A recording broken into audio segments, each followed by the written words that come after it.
Bonjour à tous, bonjour à toutes.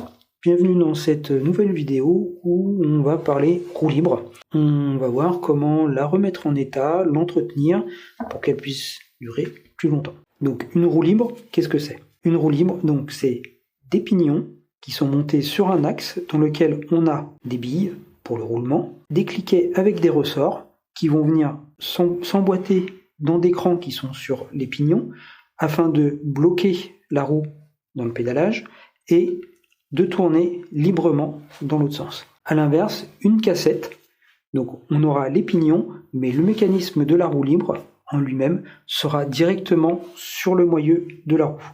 Donc on n'aura que les pignons que l'on viendra positionner sur ce corps de roue libre. Pour l'entretien, on va avoir besoin bien sûr d'outils, donc des embouts pour pouvoir la dévisser de la roue. Alors il en existe plein de formes. Là, c'est un des plus courants, on va en avoir qui vont être plus petits, il y en a qui vont être à 4, etc. Il y en a une multitude. Ça coûte en général entre 15 et 20 euros. C'est un petit investissement, si vraiment vous voulez pas en acheter. Alors, il existe des méthodes un peu à l'arrache avec un tournevis où on va venir bloquer le tournevis et un marteau pour pouvoir le dévisser. Je suis pas fan de cette méthode, mais si on n'a pas le choix. Sinon, vous pouvez aller voir dans les ateliers participatifs. Souvent, ils ont tous les outils pour pouvoir démonter, réparer, etc. Ils vous le feront gratuitement. Vous allez le faire avec eux. On va vous expliquer. Ça sera super. Vous pouvez aller voir aussi un vélociste. Par contre, là, il y a peut-être des chances pour qu'ils vous fassent payer l'intervention. Ensuite, une pince à ergot pour pouvoir démonter la cuvette qui est là. Moi, j'ai toujours mon petit aimant qui permet de récupérer les billes à droite, à gauche. Et un tournevis, donc il est aimanté, c'est pour pouvoir positionner les billes, etc. Vous pouvez le faire avec les petites pinces aussi. Au niveau des matières, on va avoir besoin bien sûr de la graisse, donc la marque que vous voulez. Moi en ce moment je suis WD-40, je l'aime bien. Je l'ai déjà dit dans d'autres vidéos, elle est vraiment super comme graisse.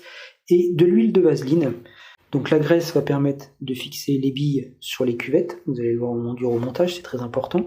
Mais la graisse va permettre aussi de lubrifier le roulement et en plus d'apporter une étanchéité à la roue libre. L'huile de vaseline, elle va servir pour les cliquets et les ressorts parce que c'est une huile qui ne colle pas. Si on met de la graisse sur les ressorts, ils vont bloquer et la roue libre ne fonctionnera plus. Donc, importance de l'huile de vaseline pour les cliquets et les ressorts.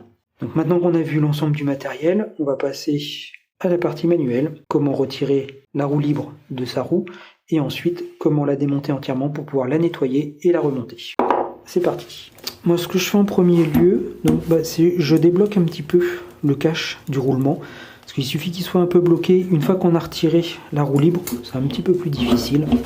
Donc ma pince à ergot et pour le dévisser c'est dans les sens horaires.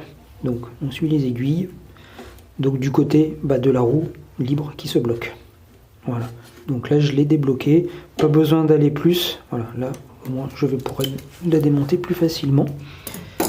Ensuite je vais fixer mon embout.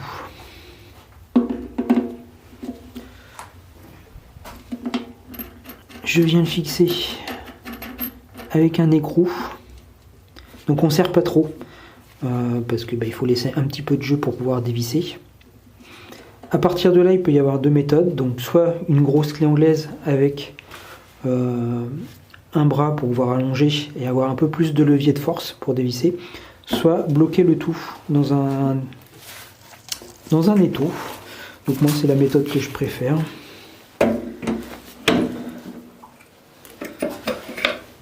Hop. Donc on fixe bien. Pour dévisser la roue libre, on va aller en sens anti-horaire, c'est-à-dire à l'inverse des aiguilles. Donc des fois ça peut être très dur, donc ne pas hésiter à mettre un petit coup dans l'autre sens. Alors pas comme une brute, parce que là c'est un coup à abîmer la roue libre, mais aller dans les deux sens pour pouvoir le débloquer.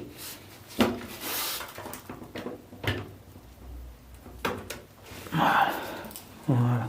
On fait quelques tours, de toute façon après on est bloqué par l'écrou. On vient retirer. Donc on va retirer l'écrou.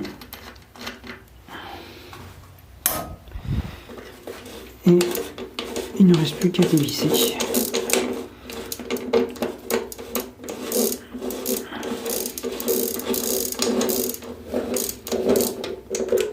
Voilà.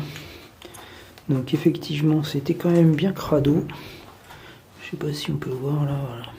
Donc tout ça, c'est à nettoyer. Ce qui permet en plus d'avoir accès quand même au reste du moyeu pour pouvoir bien le nettoyer. Hop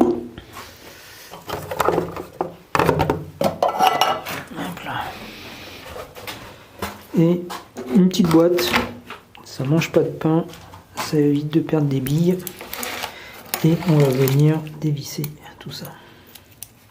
Donc là on fait très attention, il y a plein de petites billes, il y a des petits ressorts, des petits cliquets. Les cliquets, il peut y en avoir de 2 à 4. Voilà. Alors voilà, donc là on a retiré le socle et on retire. Voilà, donc là on a les billes en haut, il n'y a plus du tout de graisse. Hop. Les billes qui sont en haut.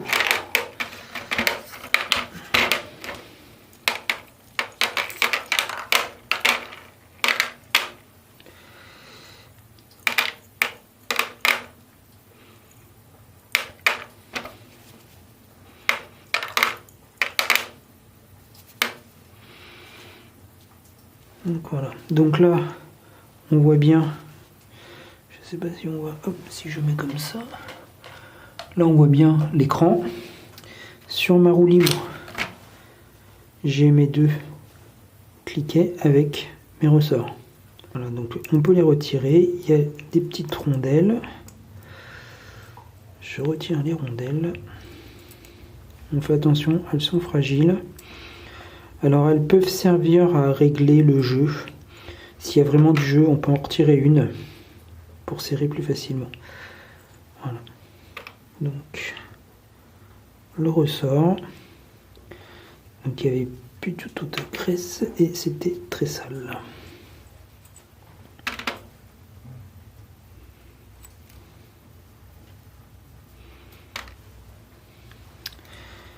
Voilà ma roue libre démontée. Donc on va le nettoyer avec du dégraissant.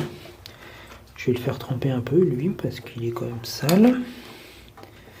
Voilà, donc là on va tout nettoyer avec du dégraissant, pétrole, ce que vous utilisez habituellement. Toutes les pièces ont été nettoyées, dégraissées, dépoussiérées, etc. Là on a des mécanismes et les billes, on vérifie aussi qu'elles ne soient pas trop épuisées. Donc là on va attaquer la partie remontage qui est la partie la plus compliquée. Rien d'extraordinaire, c'est juste qu'il faut être minutieux et patient. Parce qu'une fois qu'on aura remis les billes, remis les cliquets avec les ressorts, il va falloir remettre les pignons crantés par-dessus. Sauf que donc les 2 cliquets vont dépasser un petit peu, ce qui est logique. Donc il va falloir les remettre en faisant tourner légèrement la roue pour pouvoir enclencher sans retirer les billes qu'on a positionnées. Donc d'où la graisse qui va permettre de fixer un petit peu les grilles, mais on peut pas les billes, mais on peut pas en mettre de trop, sinon ça va bloquer le roulement et ça ne servira à rien. On va mettre la graisse au niveau de la cuvette.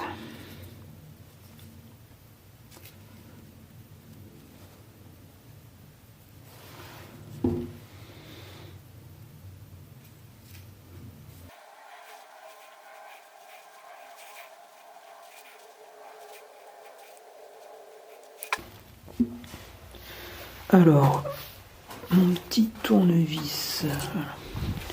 Donc là, on va repositionner les billes. Donc soit on le fait avec une pince, moi je le prends avec mon petit tournevis aimanté.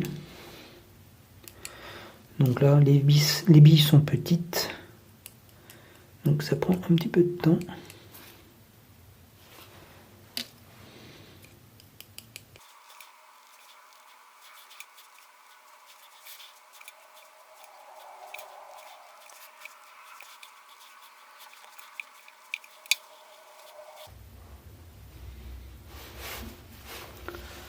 Voilà, toutes les billes ont été repositionnées. Donc pour cette étape, au niveau des billes, comme à chaque fois, on se met soit au-dessus d'une boîte, soit comme moi, là je me mets au-dessus d'un tissu.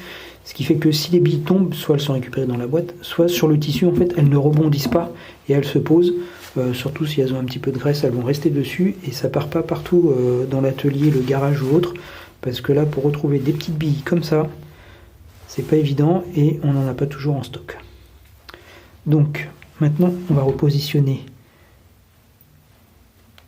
les ressorts et les cliquets. Avant ça, on va mettre notre huile de vaseline.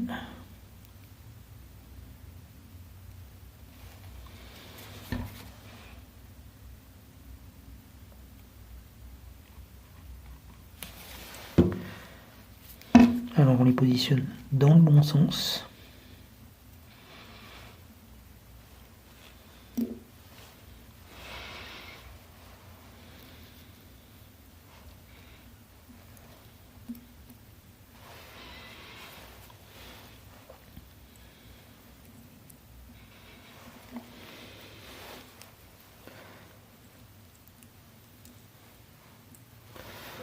Voilà.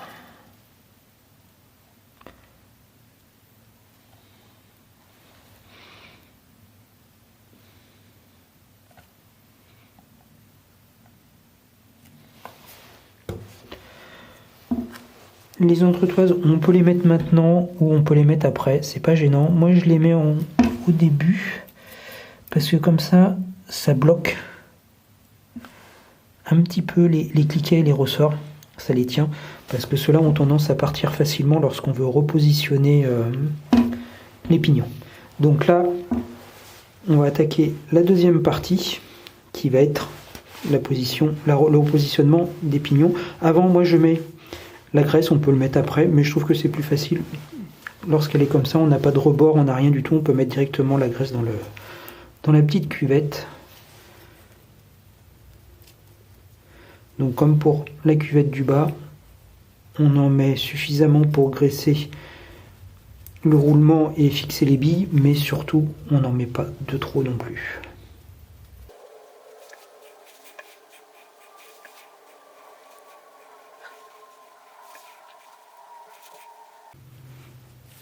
Voilà, donc maintenant on va pouvoir attaquer le repositionnement des pignons. Alors comme vous pouvez le voir, comme je disais, les cliquets ils dépassent, donc on ne peut pas les poser comme ça. Donc sur certaines roues libres de meilleure qualité, c'est un peu plus simple, les cliquets dépassent un peu moins. Donc là il y a plusieurs méthodes. Moi j'utilise celle-là, c'est-à-dire que je vais mettre délicatement, voilà, ce que je disais, c'est qu'ils s'en vont facilement. Je vous déconseille d'aplatir les ressorts parce qu'après la roue libre fonctionnera beaucoup moins bien. Donc voilà, donc c'est de mettre un premier côté. Voilà, là il est mis et ensuite d'aller positionner le deuxième. Voilà. Et ensuite de faire tourner légèrement. Voilà. Et là, c'est fixé. On ne touche plus à rien, on laisse poser et on va remettre les billes.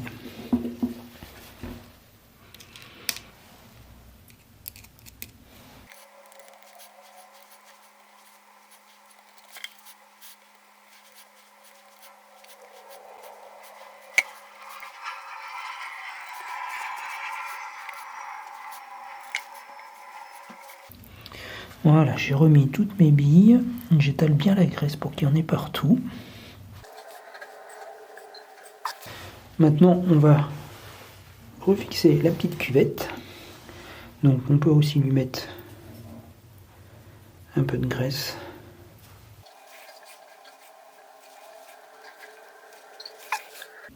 Donc, on le positionne bien.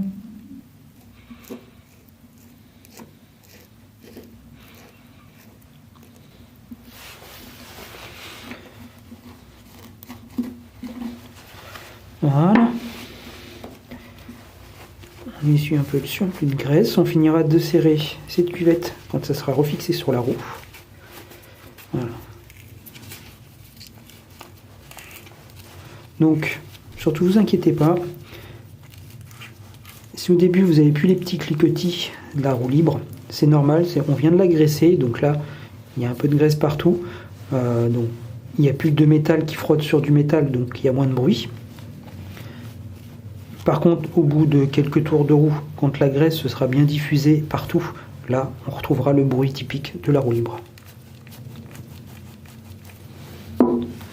On va remonter tout ça sur la roue et on fera une petite conclusion. Le remontage, donc bien sûr, on nettoie bien toute la partie filetage du moyeu. On va passer un peu de graisse sur le filetage justement pour éviter que la roue libre se bloque dans le futur, et on pense à la personne qui démontera la prochaine fois.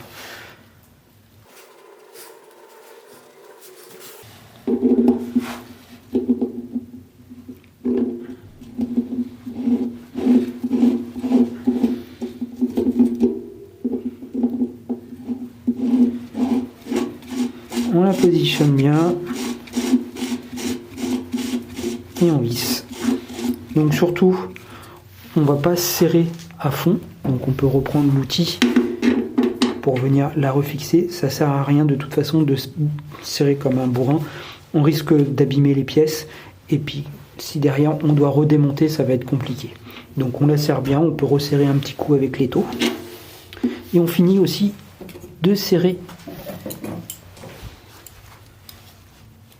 les cuvettes.